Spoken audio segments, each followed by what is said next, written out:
Hi, and welcome to another episode of Hot Takes with me, the Silver Fox. And we have another example of, well, cowardice, really, moral cowardice.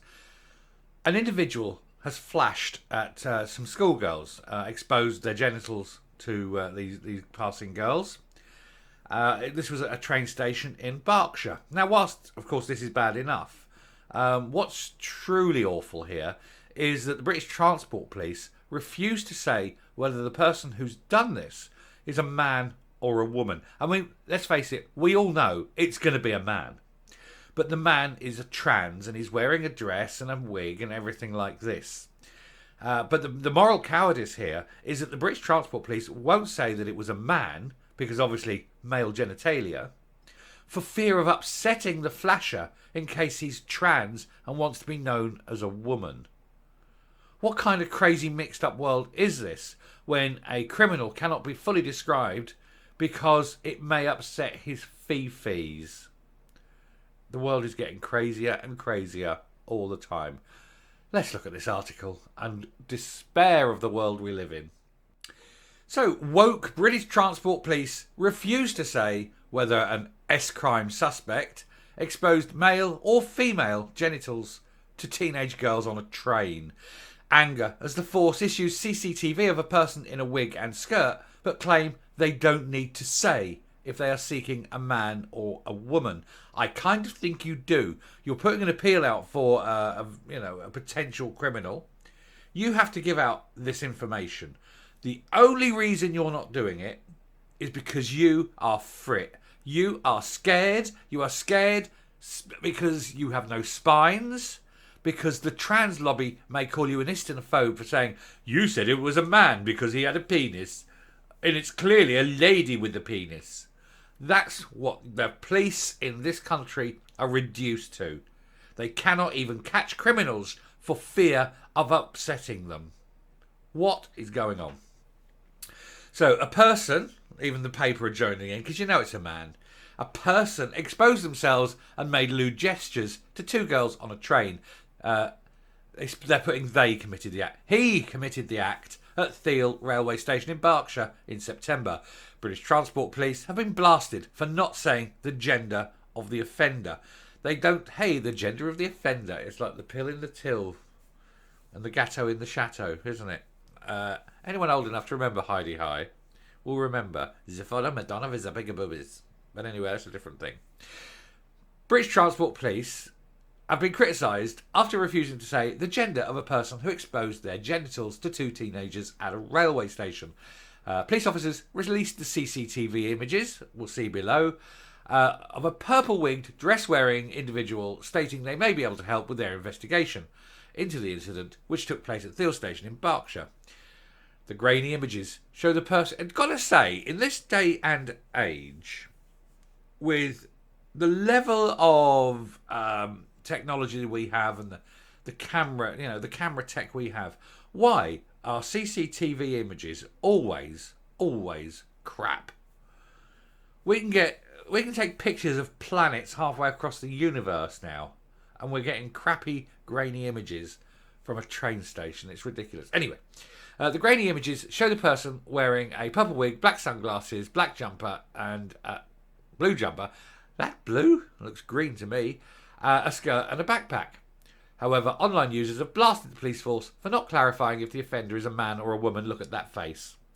That is a man. That is a mentally ill man in a dress.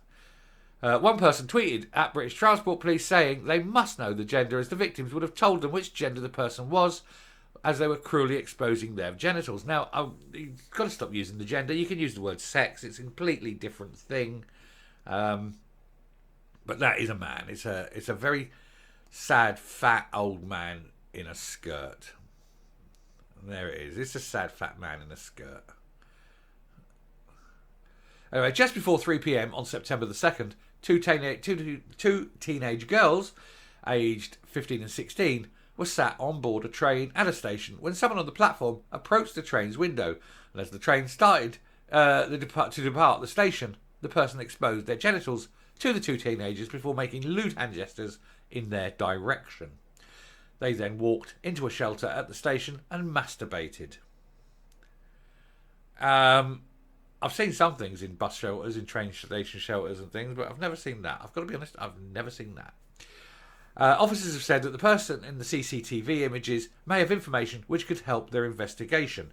And one user tweeted that BTP are too worried about offending a perv to provide an accurate description of him, because even that person knows, like we all do, that it was a man. While Deb pointed out people would be able to discount around half the population by knowing the gender of the person in the picture. We know it's a man, and that's it. Many people online shared their opinion that the person pictured was a man and called the police to issue a clarification.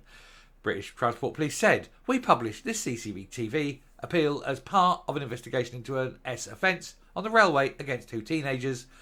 The individual shown in the CCTV may have information which could assist the investigation and bring an offender to justice. At this stage of the investigation, our priority is to speak to the individual. It is not necessary for us to add any further descriptors." Yes, it is. We just wanted to identify the individual in the picture and would encourage anyone with information to assist with this. And then it's just giving some numbers. But that is quite clearly a man. It's obviously a man because women tend not to be flashers, and a woman will not sit in a bus shelter and self-jollify. Let's put it that way. But it's the moral cowardice of the police. We don't want to upset him because he might want to identify as a woman. And if we said it was a man, he'd get hurty fee-fees. Bless. Anyway, I'm going to round off and come up. I suppose it could end up turning into a hobby for sad middle-aged men. Hope not. Transpotting. Going along to railway stations and looking at the trans. On a serious note, though, this is another example of extended paraphilias. I said in a previous video how people with paraphilia never have a single paraphilia. It's always a range, and it always extends to children. And here we have another example, yet another one, of a trans now flashing to children because they are obsessed with children. These sad, dangerous, mentally ill men who get pleasure from dressing in women's clothing and then in that state of arousal seek out children. Yet another one. It's all of them. They're all there. And so, yeah, this man needs to be caught.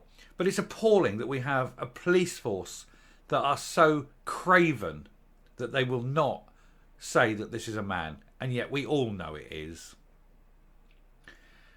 What do we need to do? Do we need to actually completely fire every cop and only hire people with spines? Because these people don't have one. Anyway, I'm going to round there. Do keep an eye out for him if you live in the Berkshire area. He does represent a real danger because it's like anything. No one leaps fully bound into their final form. And if he's flashing today, he'll be touching tomorrow and he'll probably be R-ing before the week's out. That's the level of progression. Or degeneration. That's the level of degeneration, should we say. Anyway, I'm done. Thank you very much for listening. If you like what you're seeing here on the channel, please hit the subscribe button if you haven't already. Ring the bell for notifications for future output. Leave a like, leave a comment. Please share the video. And until next time, stay safe, stay well away from people like that. And goodbye.